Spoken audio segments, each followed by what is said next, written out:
I thought more people knew about it.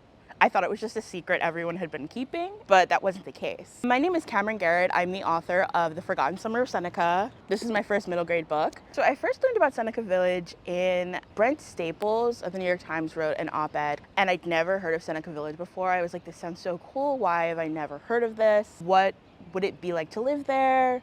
What were the people who lived there like? What are their stories like? And that's sort of where the idea came from. So something that also really interests me is how fast the city changes, what stays and what doesn't stay, and who remembers what used to be there. I thought that was such a great topic for a middle grade. When you're in middle school, so many things are changing. And I thought that could be a really great metaphor, that really great connection of the city changing and Central Park changing and you as a middle schooler changing without someone being like, yes, like you're going through all these changes. Even though I was looking at maps and I was looking at artifacts, it was kind of hard to imagine Central Park and Seneca Village at the same time. So it was really cool to have those markers about where it was. I used a lot of resources from the Conservancy.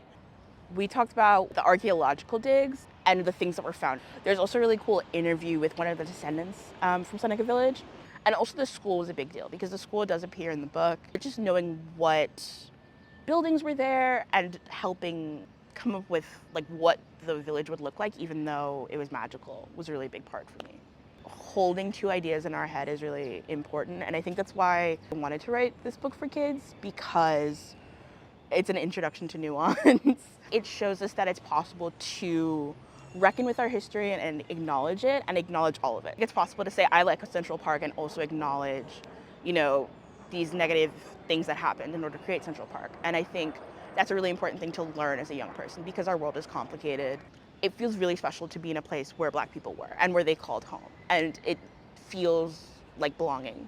Other Black people were here, I belong here, they belonged here.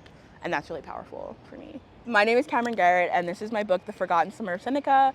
You can get it at your local library or any bookstore near you.